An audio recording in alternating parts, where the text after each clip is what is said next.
Margaret Holloway clutched her worn leather purse tighter as she stepped through the polished glass doors of Whitman, Sterling and Associates. The law firm occupied 3 floors of downtown's most prestigious building, its marble lobby gleaming under crystal chandeliers that probably cost more than her annual income. She paused for a moment, smoothing down her simple navy dress. Acutely aware of how out of place, she looked among the mahogany panels and expensive artwork. The elevator carried her to the 15th floor in silence, each ascending number making her stomach clench tighter. 23 years of marriage, reduced to this. A conference room full of lawyers and hostile family members, ready to pick apart the remnants of her life with surgical precision.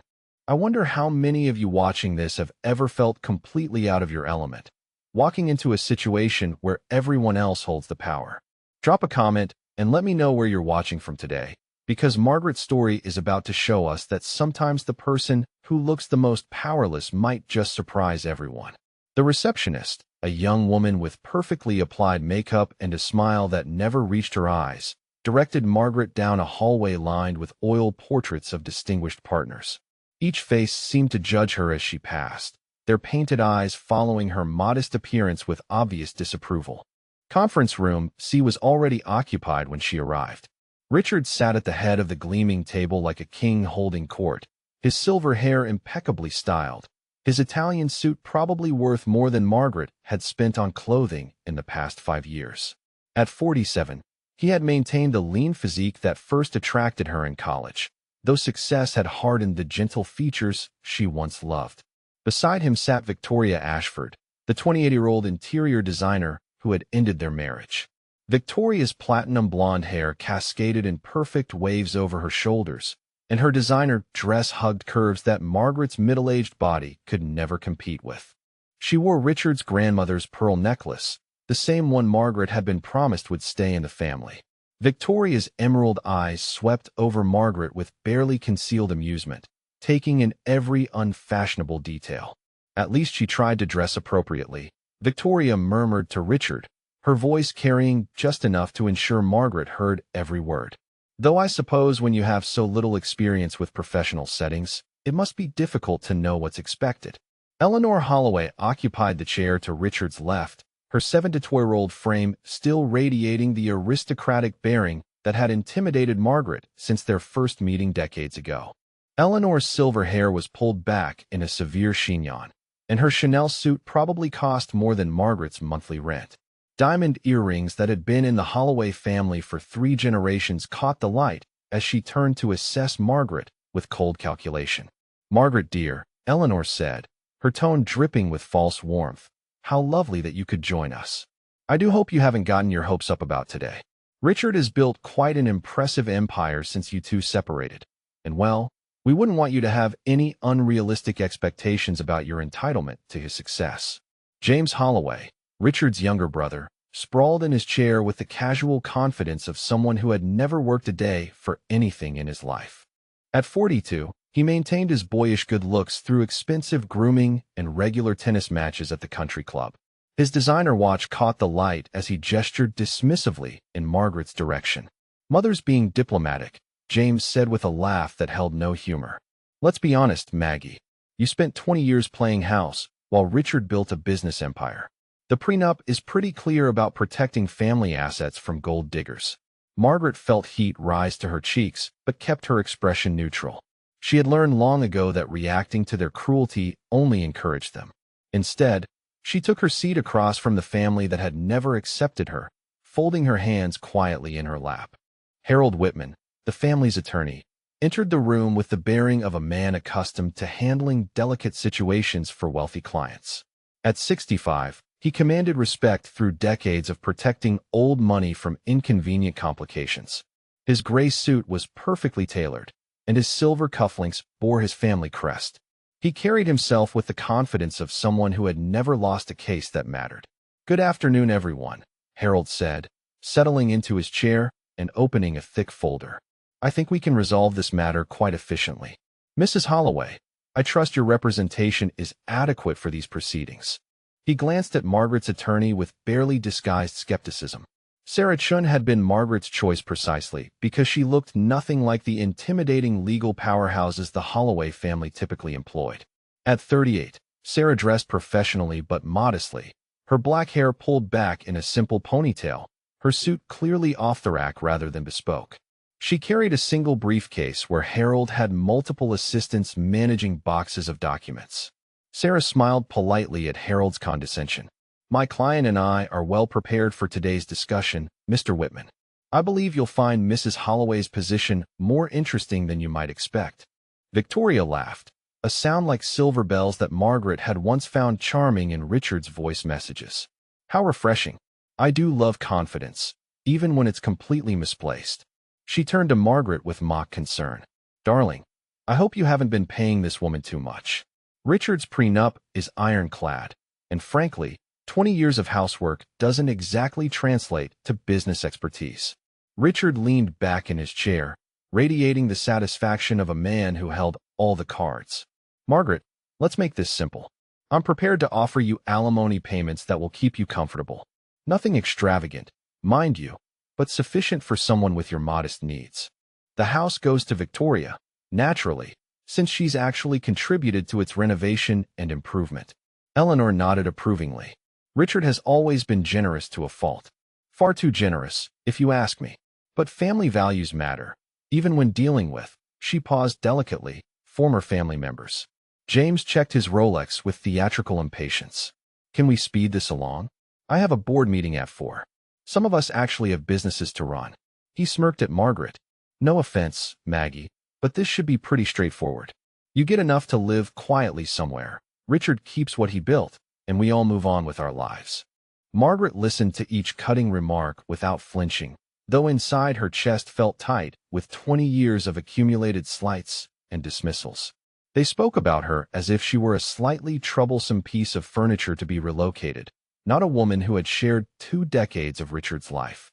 Harold shuffled his papers with practiced efficiency. The prenuptial agreement clearly states that assets acquired during marriage through business ventures initiated by Richard Holloway remain his sole property. Mrs. Holloway contributed to the household as a traditional wife, which, while valuable in its own way, doesn't constitute grounds for significant asset division. Sarah Chun opened her own folder with deliberate slowness, her expression giving away nothing.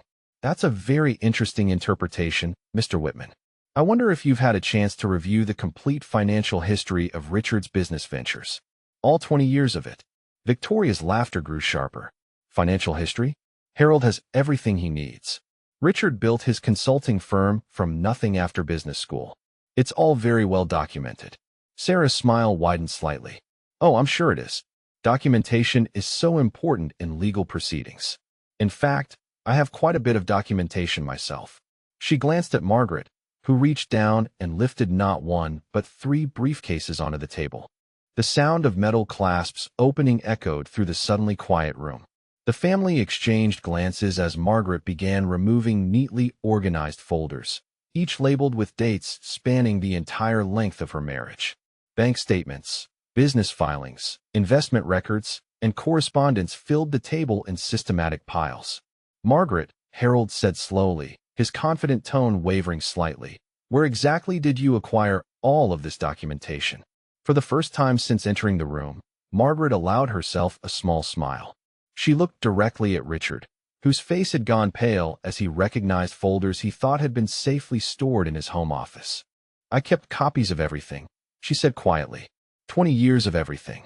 Harold Whitman's composure cracked slightly as he stared at the mountain of documents spreading across his pristine conference table. His perfectly organized meeting was rapidly becoming something he couldn't control, and 40 years of legal practice had taught him to recognize when a case was taking an unexpected turn. Eleanor's diamond bracelet caught the afternoon light as she gestured dismissively at Margaret's paperwork. "My dear child, collecting old bills and statements doesn't change the fundamental facts. You married Richard when he was nobody, a struggling graduate student with nothing but potential and the Holloway name." She leaned forward, her voice taking on the sharp edge she reserved for servants who overstepped their bounds. "Richard was 25 years old, working part-time at the university library, living in that dreadful little apartment near campus. You saw an opportunity, and you took it. Victoria nodded enthusiastically, her pearl necklace shifting as she turned to address Margaret directly. Eleanor's told me all about how you met. Richard was so naive back then, focused on his studies, completely vulnerable to someone with your particular talents. She smiled with predatory sweetness. It must have been quite flattering to have someone so brilliant fall for your small-town charm. Though I suppose when someone's desperate to escape their circumstances, they become quite resourceful. James stretched in his chair, his expensive suit jacket pulling across his shoulders as he prepared to deliver what he clearly considered the killing blow. Let's not forget the prenup discussion, shall we? He pulled out his phone and scrolled through his notes with theatrical flair. Maggie here was so eager to marry into the family that she signed everything Harold put in front of her. No questions asked. No lawyer of her own. Just blind trust in Richard's judgment. Richard shifted uncomfortably as his brother continued. The prenuptial agreement is quite specific about asset protection. Any business venture initiated by Richard Holloway using Holloway family resources or connections remains solely his property. Victoria deserves to understand exactly what she's inheriting when we finalize our engagement next month. Harold cleared his throat, regaining some of his professional bearing. The prenup was executed properly and witnessed by 2 attorneys. Mrs. Holloway had ample opportunity to seek independent counsel, but chose to proceed without representation.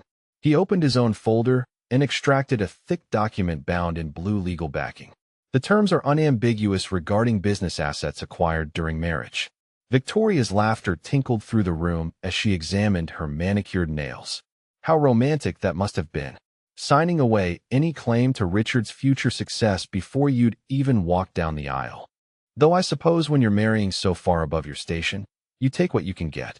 Sarah Chun had remained silent during the family's coordinated attack, but now she looked up from Margaret's documents with an expression of polite interest. That's fascinating background information. I'm particularly curious about the timeline you've described. Mr. Holloway was working part-time at the library when he married Margaret in 1999, correct? Of course, Eleanor snapped.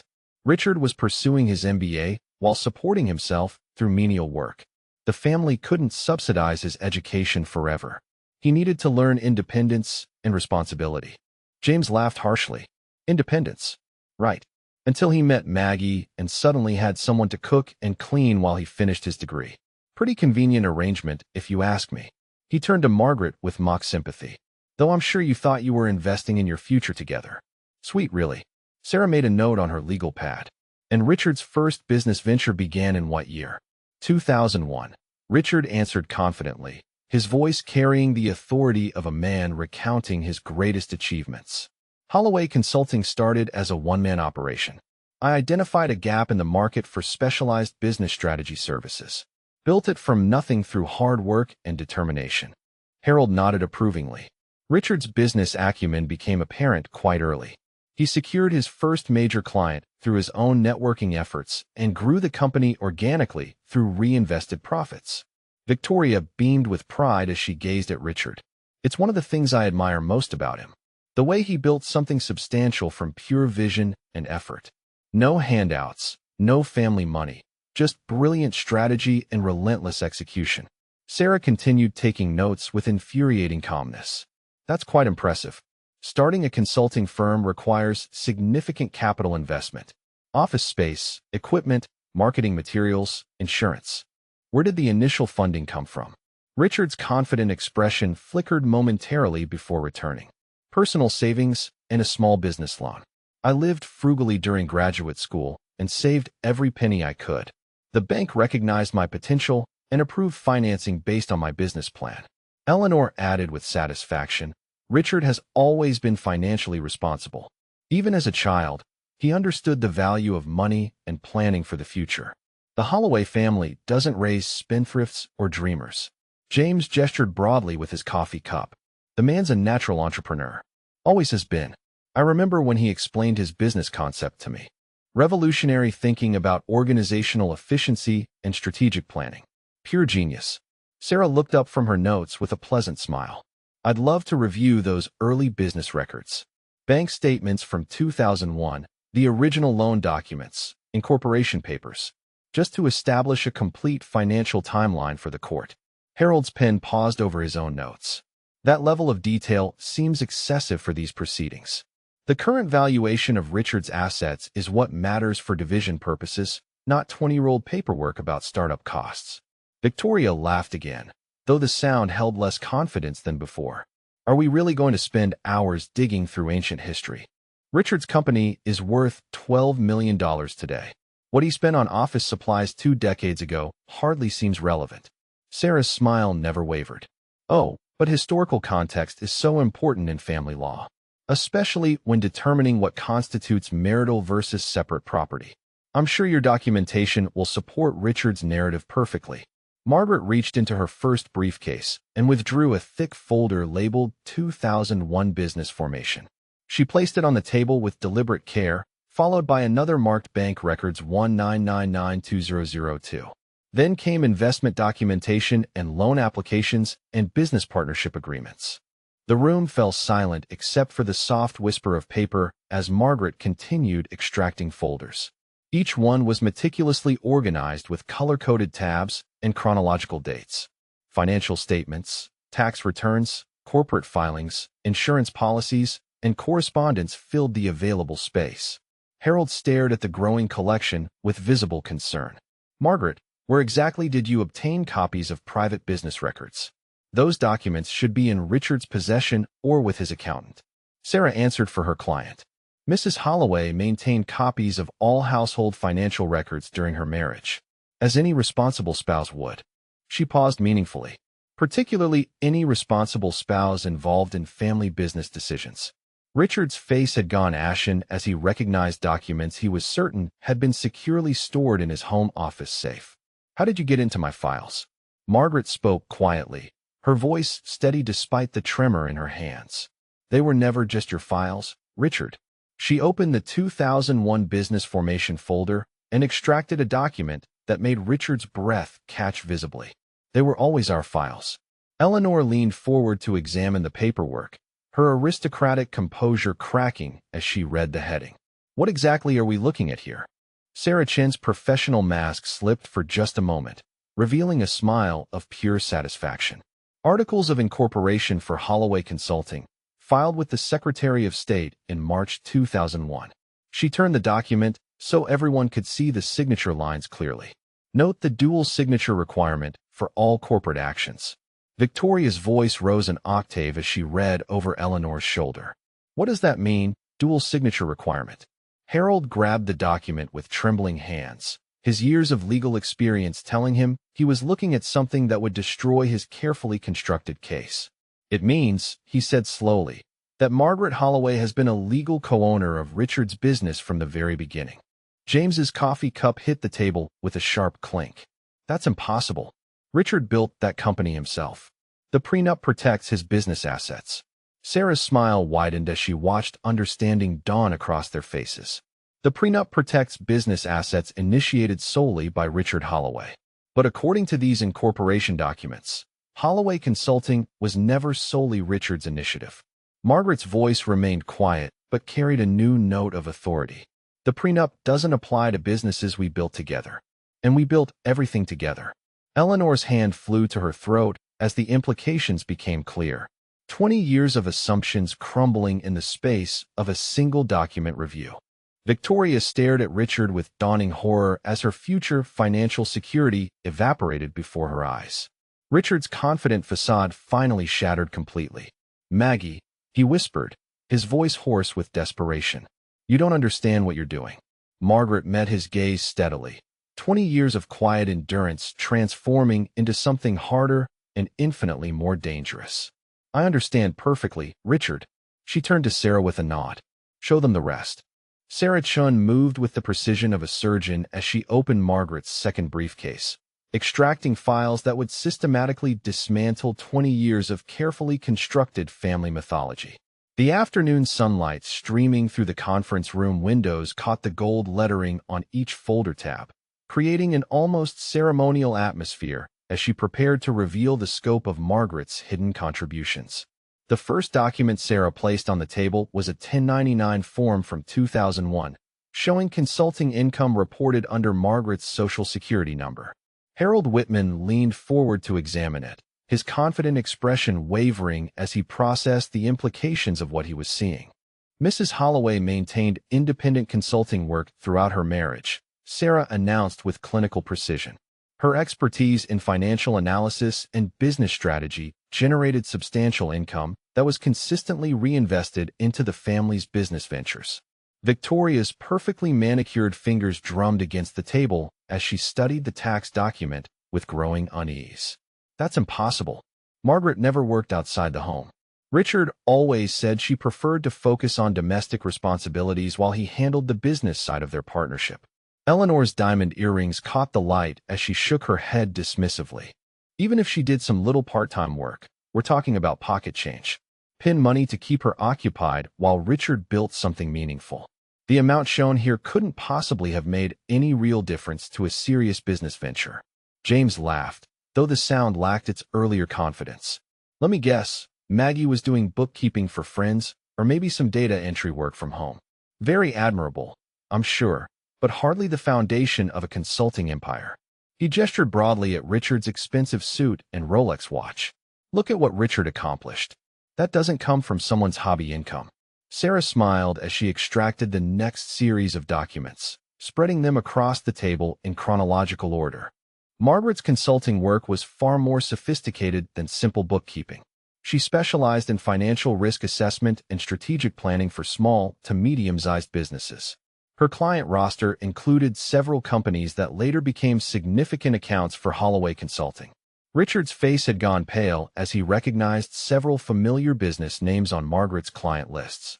Those companies came to me through networking, he said quickly, his voice rising slightly with defensive tension. Business relationships develop organically through professional connections and referrals. Sarah turned to another folder, this one thick with bank statements and deposit records. These documents tell a different story. Margaret's consulting income in 2001 totaled $47,000. Her 2002 income was $63,000. By 2004, she was generating over $90,000 annually through her independent work. Victoria's confident smirk began to falter as the numbers sank in. Those amounts exceeded many professional salaries, far beyond what anyone would consider supplemental household income. But why would she hide such substantial earnings from the family? It doesn't make sense for a wife to maintain separate income streams. Eleanor's aristocratic composure cracked further as she processed the implications. Richard's initial business loan in 2001 was for $50,000. She looked at her son with growing confusion and concern. Where did the additional startup capital come from? The office lease alone would have required more than the bank provided. Harold Whitman's legal instincts were screaming warnings as he began to see the direction of Sarah's presentation. He cleared his throat and attempted to regain control of the proceedings. Even assuming these income figures are accurate, consulting work performed during marriage doesn't necessarily constitute ownership interest in a separate business entity. Sarah's smile widened as she opened Margaret's third briefcase, revealing financial records that would destroy that argument entirely. Bank records from 2001 show multiple transfers from Margaret's consulting account directly into Holloway Consulting's business checking account. The initial transfer of $35,000 occurred 3 weeks before Richard's loan application was approved. Richard's hands trembled as he reached for the bank statements, his confident facade crumbling as he saw his own signature authorizing the deposits. The sophisticated financing structure he had always credited to his business acumen was built on Margaret's money, not his strategic planning. James stared at the documents in growing bewilderment. But Richard always said he bootstrapped the company, built it from nothing through his own vision and determination. These records suggest he was using someone else's capital from day one. Sarah continued her methodical presentation, each document building an increasingly damning case against Richard's narrative. Margaret's tax returns from 2002 show depreciation schedules for business equipment purchased for Holloway Consulting. Computer systems, office furniture, and software licenses were all acquired using her consulting income and claimed as business expenses on her personal tax filings. Victoria's voice rose with frustrated confusion as she turned to Richard for explanation. You told me you saved every penny during graduate school to fund your startup. You said the family was so proud of your financial discipline and business planning. Her emerald eyes flashed with the first hints of betrayal and anger. Eleanor's aristocratic mask slipped completely as she confronted her son across the conference table. "Richard, what exactly is going on here? These documents suggest your business success was built on another woman's money and expertise. The family has been celebrating your accomplishments for 20 years based on lies." Harold attempted damage control as his carefully constructed legal strategy collapsed around him. Even if Margaret provided some initial funding, that doesn't negate the prenuptial agreement's protection of business assets. Her contributions could be considered loans rather than equity investments. Sarah's expression turned predatory as she extracted another set of documents from Margaret's arsenal.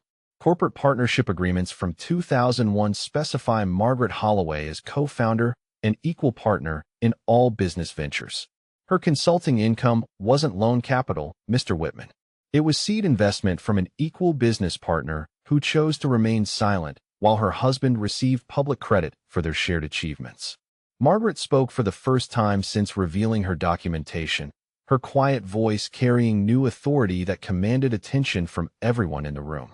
"Richard couldn't have started Holloway Consulting without my client base, my funding, and my strategic planning. I provided the foundation for everything he built, then stepped back and let him take credit because I thought that's what marriage meant." Richard's desperation became visible as sweat beaded on his forehead despite the conference room's air conditioning. "Maggie, you don't understand the complexity of business relationships. Your consulting work was valuable, but it was just one component of a much larger strategic vision that required my expertise to execute successfully." James's mockery had transformed into confused panic as he realized the implications for his own position within the company. If Margaret was truly a founding partner, his employment at Holloway Consulting wasn't a family favor from Richard. It was a job that existed only because Margaret had approved his hiring and tolerated his mediocre performance for family harmony. Sarah opened another folder, revealing investment records that would shatter any remaining illusions about Richard's business genius. Margaret's consulting work generated surplus capital that was systematically invested in the stock market and real estate ventures. The profits from those investments provided working capital for Holloway Consulting's expansion in 2003 and 2004. Victoria stared at the investment portfolios with growing horror as she realized her future husband's wealth was built on another woman's financial expertise. The man she had fallen in love with for his business success and financial security was actually dependent on his ex-wife's economic contributions. Eleanor's voice shook with a combination of rage and humiliation as she confronted the destruction of 20 years of family pride. "Richard, do you mean to tell me that every time we bragged about your business accomplishments at the country club, we were actually celebrating another woman's achievements? The society pages have been crediting you with success that rightfully belongs to Margaret?" Harold made one last desperate attempt to salvage his case as he watched his legal strategy disintegrate. The prenuptial agreement remains valid regardless of these revelations. Business partnerships can be dissolved and assets divided according to the original marital contract terms. Sarah's satisfaction was evident as she prepared to deliver the knockout blow that would end Harold's objections permanently. She reached into Margaret's third briefcase and extracted a document that made Richard gasp audibly. That would be true if the prenuptial agreement applied to this situation. Unfortunately for your client, this particular business partnership was established before the marriage occurred. Margaret's incorporation papers for her original consulting firm were dated 6 months before her wedding to Richard. Holloway Consulting wasn't a new business venture initiated during marriage. It was an expansion of Margaret's pre-existing company, which meant the prenup's asset protection clauses were legally irrelevant. Victoria's composure finally shattered completely as she realized the scope of her miscalculation. She had seduced a man she thought was wealthy and successful, only to discover that his prosperity belonged to the woman she had helped him discard. Her marriage prospects and financial security evaporated simultaneously as the legal reality became clear. Richard slumped in his chair as 20 years of carefully maintained deception collapsed around him. His confident businessman persona crumbled, revealing the truth he had hidden even from himself. Without Margaret's money, expertise, and client relationships, he would still be working part-time jobs and struggling to pay rent. James stared at his brother with a mixture of betrayal and terror as he realized his own career was built on fraud. His position as vice president of Holloway Consulting was meaningless if Richard had never actually owned the company he claimed to have built from nothing. Eleanor's patrician dignity evaporated as social humiliation replaced family pride. 20 years of boasting about her son's business acumen had been exposed as elaborate fiction. The country club friends who had envied Richard's success would soon learn that the dismissed daughter-in-law they had ignored was actually the financial genius behind the family's prosperity. Sarah Chun surveyed the wreckage of the opposing family's confidence with professional satisfaction. And this is just the beginning of Margaret's documentation.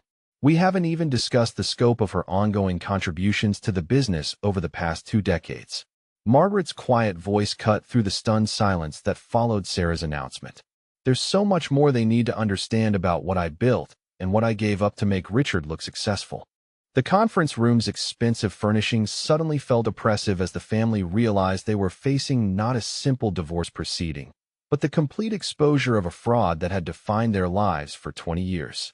Sarah Chin's hands moved with surgical precision as she reached into Margaret's final briefcase, extracting documents that would obliterate not just Richard's narrative, but the entire foundation of his claimed business empire. The late afternoon sun cast long shadows across the conference table, creating an almost theatrical lighting for what was about to become the complete destruction of 20 years of carefully maintained lies. The first document Sarah placed before the stunned family was a corporate filing from the Delaware Secretary of State, dated March 2003. The letterhead bore the seal of a law firm none of them recognized, and the document's title made Harold Whitman's blood run cold. Amendment to Articles of Incorporation for Holloway Holdings, LLC. I think it's time we discuss the actual structure of Richard's business empire, Sarah announced with the calm authority of someone holding a royal flush in a poker game where everyone else had been bluffing with empty hands. Margaret didn't just provide funding for Holloway Consulting. She designed the entire corporate architecture that allowed Richard's various business ventures to flourish. Richard's face went ashen as he stared at paperwork he had signed but never fully understood, trusting Margaret's superior financial expertise to handle the complex legal structures that protected their growing wealth. His hands trembled as recognition dawned, remembering countless nights when Margaret worked late into the evening on what he had assumed were minor administrative tasks. Victoria leaned forward to examine the document, her perfectly applied makeup unable to hide the growing panic in her emerald eyes. What exactly is Holloway Holdings? Richard never mentioned any holding company. His business is Holloway Consulting, which he built through his strategic planning expertise. Sarah's smile carried the satisfaction of a chess master revealing checkmate. Holloway Holdings is the parent company that owns Holloway Consulting, along with Richard's real estate investments, stock portfolios, and various subsidiary businesses. She turned the document so everyone could see the signature lines clearly. Note who is listed as the managing member with full operational authority. Eleanor's aristocratic composure shattered completely as she read Margaret's name in official corporate documentation that predated many of her son's supposed business triumphs. Her diamond bracelet caught the light as her hand flew to her throat in shock. This can't be correct. Richard has always made the major decisions for his companies. He consults with accountants and lawyers, not with Margaret. James grabbed the document with desperate urgency, his expensive watch glinting as he searched for some explanation that would preserve his understanding of family hierarchy. There must be some mistake. Richard is the CEO and president of his companies. He makes the strategic decisions and negotiates the major contracts. Margaret just handled household finances. Sarah extracted another folder, this one containing documents that would destroy James's desperate rationalization. Corporate resolutions from Holloway Holdings show that every major business decision over the past 15 years required Margaret's written approval as managing member. Richard's role was limited to day-to-day operational management under her oversight. Harold Whitman felt 20 years of legal certainty crumbling as he examined signature pages that revealed the true power structure behind Richard's apparent success. Margaret's careful handwriting appeared on documents approving office leases, major equipment purchases, key employee hirings, and strategic partnership agreements that had defined Holloway Consulting's growth trajectory. But Richard negotiated all those deals himself. Victoria protested, her voice rising with frustrated confusion. I've attended business dinners where clients praised his strategic vision and negotiation skills. Industry publications have written articles about his innovative approaches to organizational consulting. Sarah's expression turned predatory as she prepared to deliver the information that would destroy Victoria's remaining illusions about her fiancé's capabilities. Richard executed the strategies that Margaret developed. She turned to another section of documents, revealing detailed business plans written in Margaret's handwriting, with Richard's notes in the margins requesting clarification and guidance.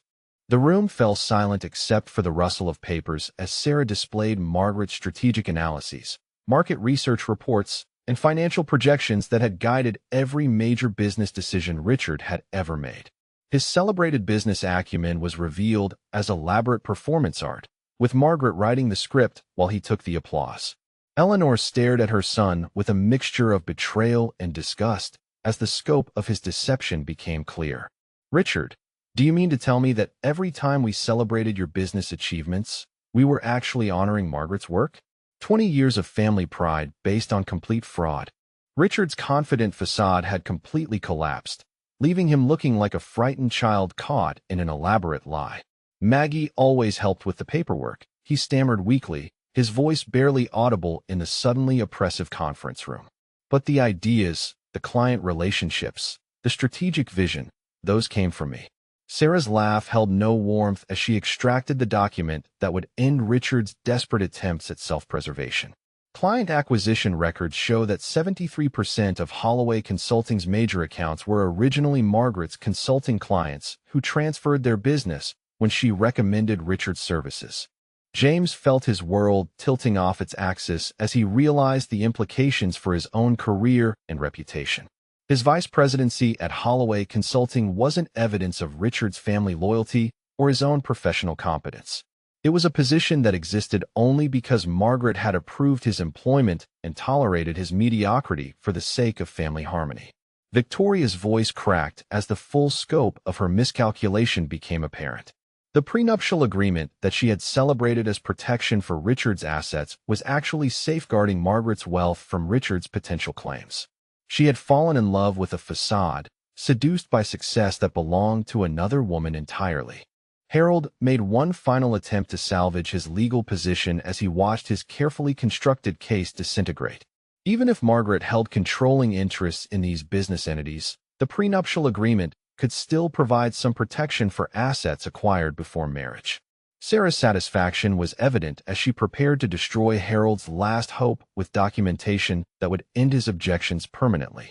She extracted a thick folder labeled Premarital Asset Documentation and spread its contents across the table. Richard's financial position before marriage was quite modest.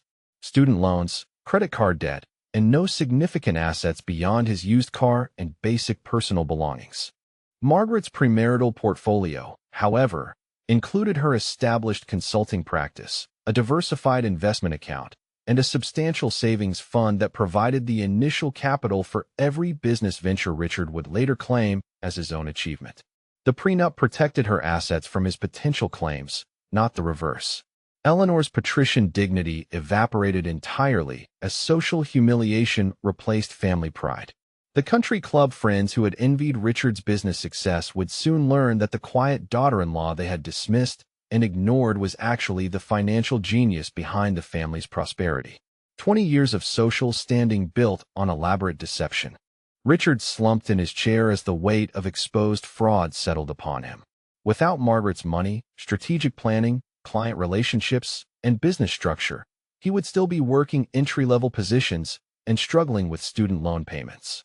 His entire identity as a successful entrepreneur was revealed as carefully maintained fiction.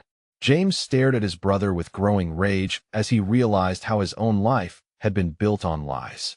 His professional reputation, his social status, his financial security, all of it depended on a business empire that Richard had never actually owned or controlled. The foundation of his adult life was crumbling in real time. Victoria's composure finally shattered as she confronted the complete destruction of her carefully planned future.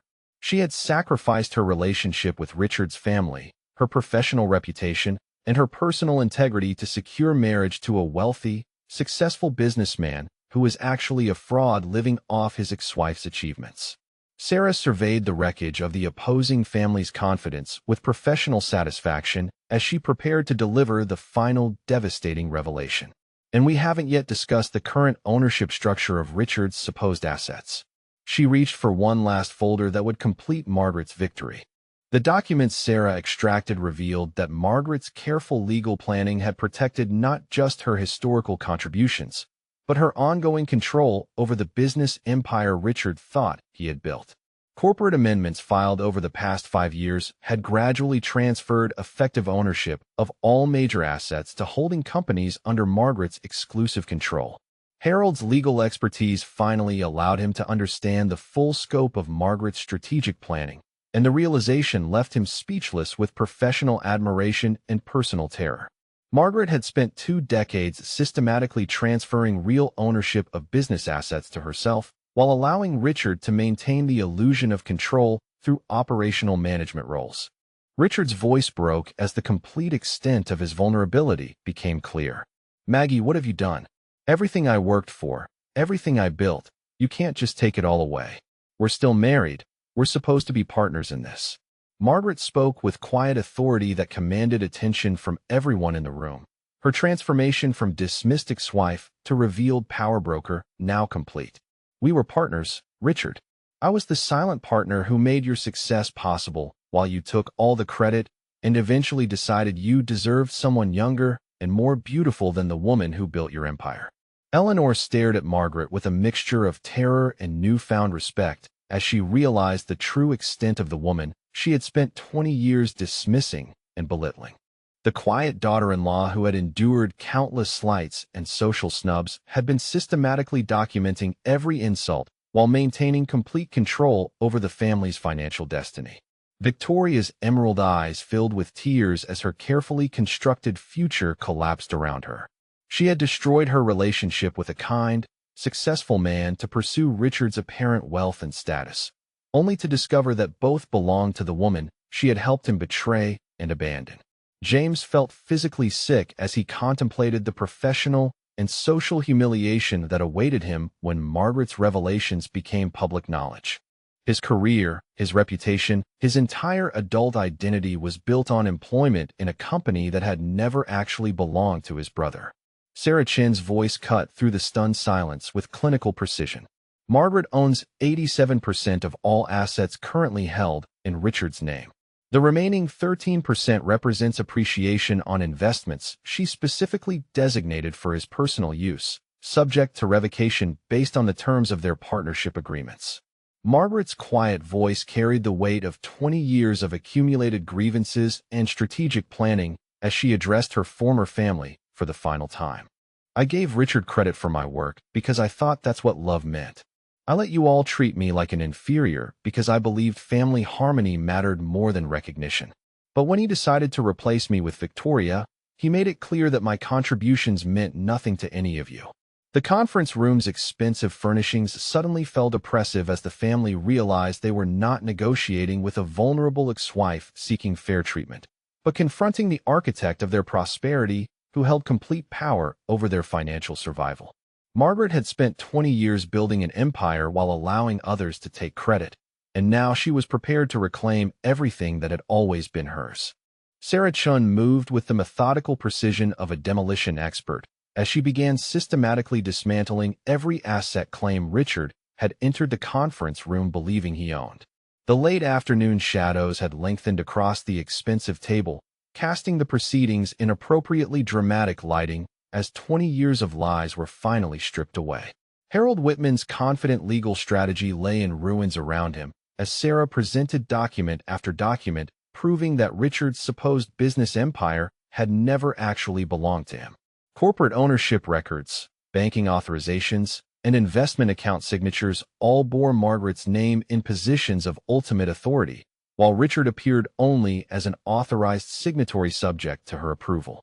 The family vacation home in the Hamptons that Richard had always described as his greatest investment success was purchased entirely with funds from Margaret's consulting practice, the deed listing her as sole owner, with Richard granted only spousal occupancy rights that terminated upon separation.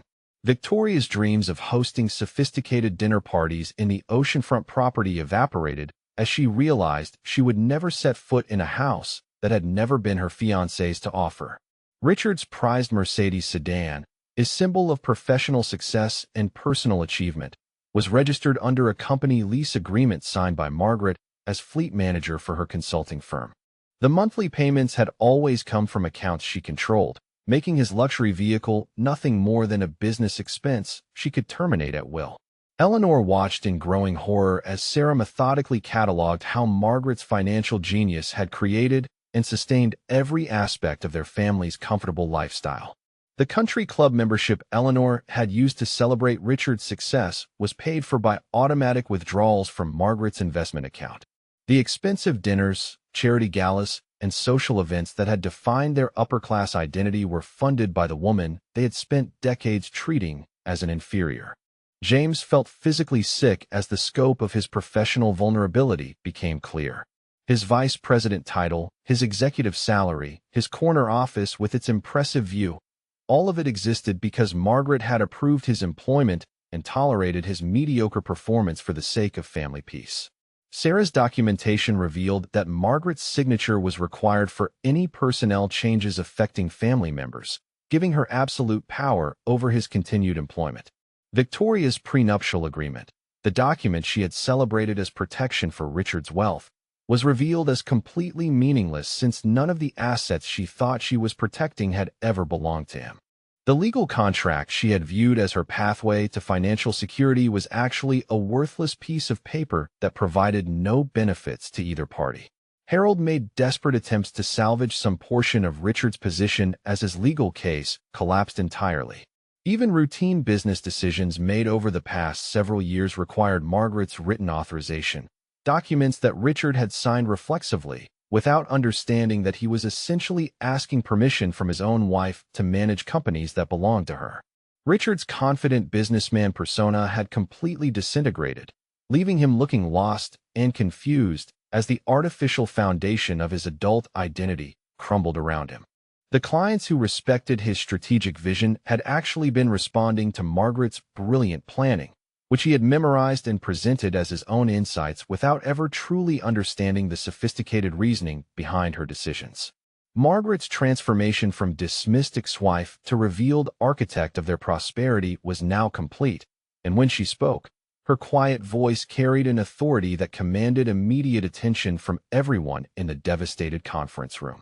The terms I'm prepared to offer are more generous than any of you deserve, given how you've treated me for 20 years. Eleanor's aristocratic composure had completely abandoned her as she realized the social humiliation that awaited when Margaret's revelations became public knowledge.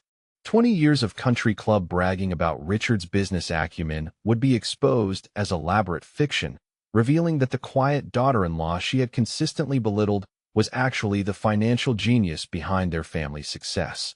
Victoria's carefully planned future as the wife of a successful businessman had evaporated entirely, replaced by the horrifying realization that she had destroyed her relationship with a kind, genuinely successful man to pursue wealth that had always belonged to another woman.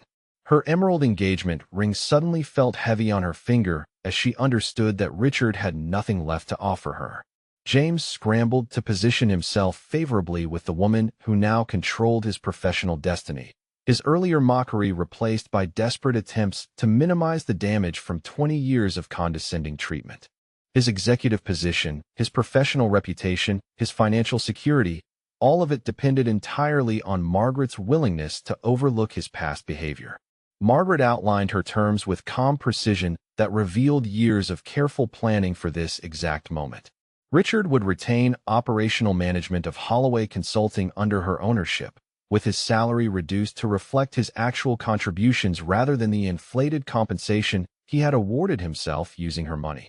His role would be clearly defined as senior employee rather than owner, eliminating any confusion about the company's true leadership structure.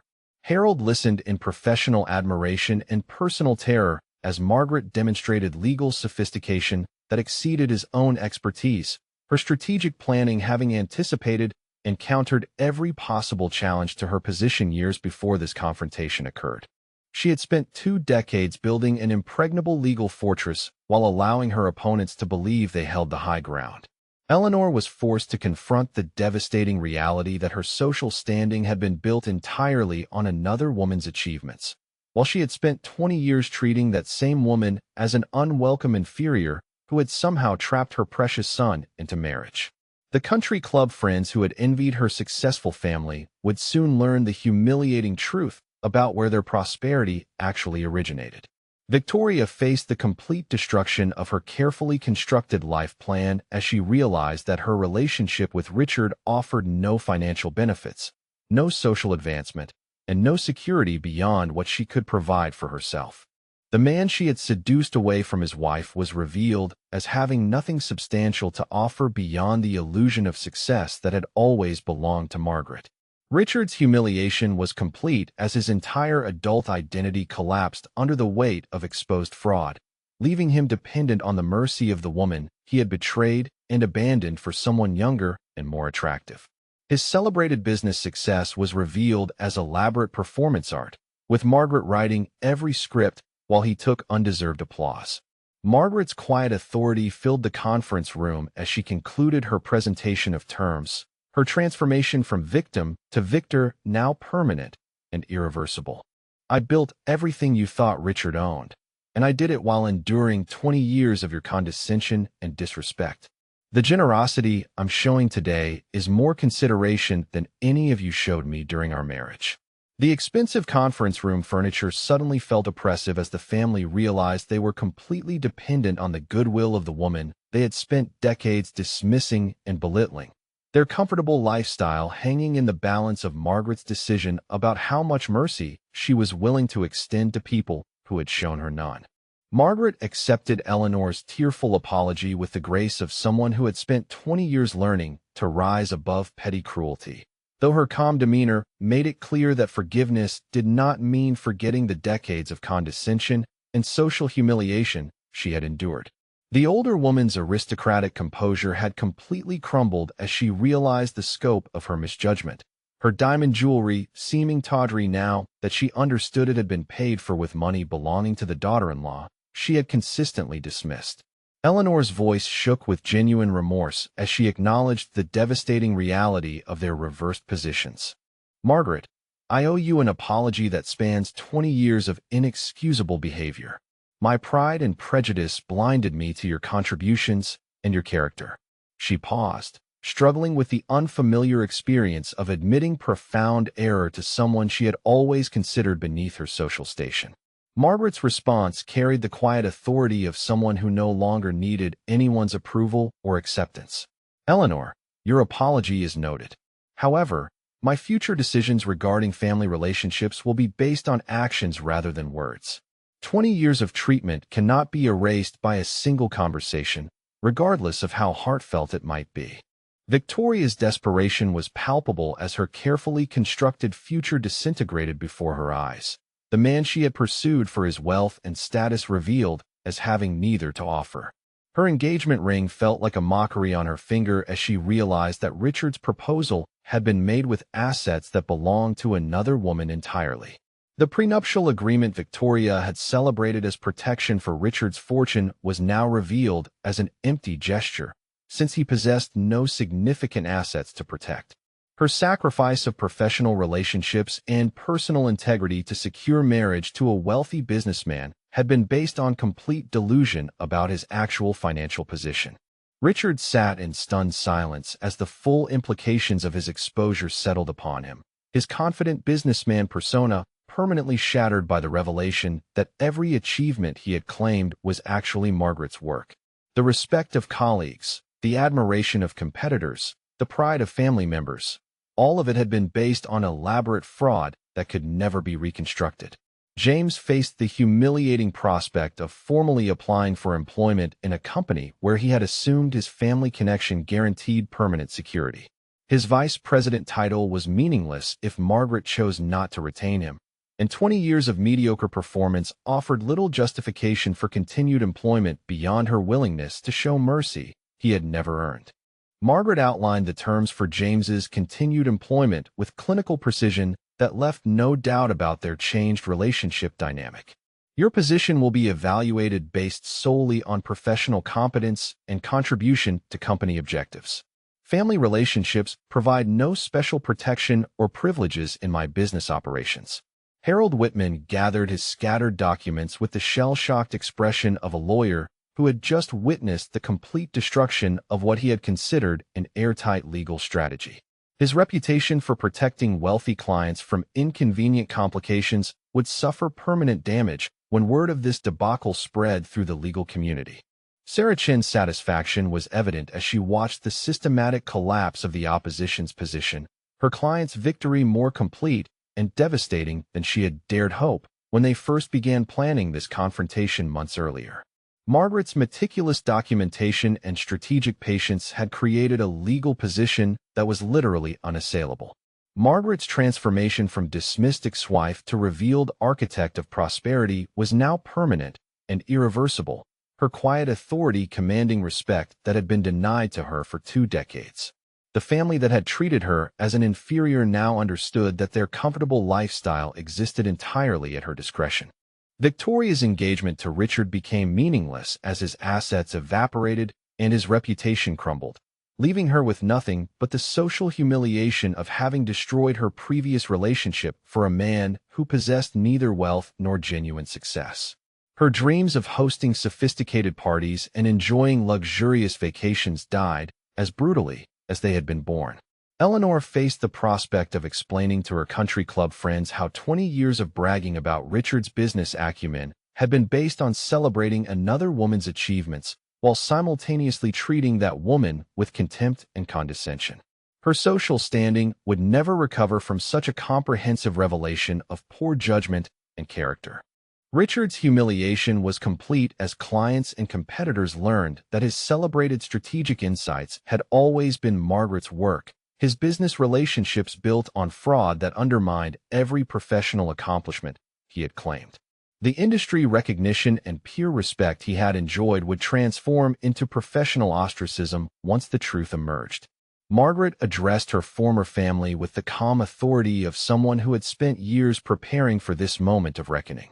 My generosity today is more consideration than I received during 20 years of marriage and family relationships. Future interactions will be conducted according to professional standards rather than personal history.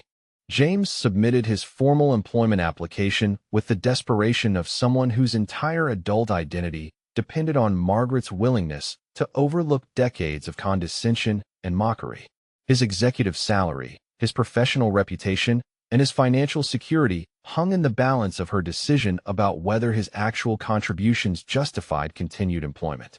6 months later, Margaret stood in her new corner office overlooking the city skyline, reviewing quarterly reports that showed Holloway Holdings had exceeded all performance projections under her direct leadership. The company thrived without Richard's supposed strategic genius, revealing that her capabilities had been systematically suppressed rather than genuinely needed support. Have you ever been in a situation where people completely underestimated your abilities or contributions? Maybe at work, in your family, or in a relationship where you gave more than you got credit for. I would love to hear your stories in the comments below about times when you surprised people who thought they had you figured out. Victoria had returned to her previous career with significantly reduced prospects, her professional reputation damaged by the scandal surrounding her relationship with Richard and the spectacular revelation of his fraudulent business success. Her engagement ring had been quietly sold to cover living expenses as she rebuilt a life based on her actual capabilities rather than someone else's money. Eleanor's social circle had indeed learned the truth about Richard's business empire, transforming her from an object of envy to one of pity as friends realized she had spent 20 years unknowingly celebrating fraud while mistreating the actual source of her family's prosperity. Her country club standing never recovered from such comprehensive misjudgment. Richard worked as a mid-level consultant for a legitimate firm, His inflated sense of business genius replaced by the reality of his actual abilities when stripped of Margaret's strategic planning and financial support. His comfortable lifestyle had vanished along with his fraudulent reputation, leaving him to rebuild an identity based on truth rather than elaborate deception. James had retained his employment through Margaret's mercy rather than merit, his reduced role and salary reflecting his actual value to the organization when family favoritism was removed from the equation. His gratitude was genuine but tinged with the permanent knowledge that his professional survival depended entirely on her continued goodwill. Margaret's success under her own name had attracted industry recognition and media attention that Richard had never achieved even when claiming credit for her work. Business publications profiled her remarkable story of building a consulting empire while allowing someone else to take credit, her strategic genius finally receiving the acknowledgement it had always deserved. The conference room where Margaret's victory had been revealed was now part of her expanded corporate headquarters, a space she had transformed from a site of humiliation into a symbol of triumph over those who had underestimated her intelligence, capability, and strategic patience. Margaret's story became legendary in business circles as an example of how quiet competence and strategic planning could overcome decades of dismissal and discrimination, proving that sometimes the person who appears most powerless might actually hold all the cards while waiting for the perfect moment to reveal their hand.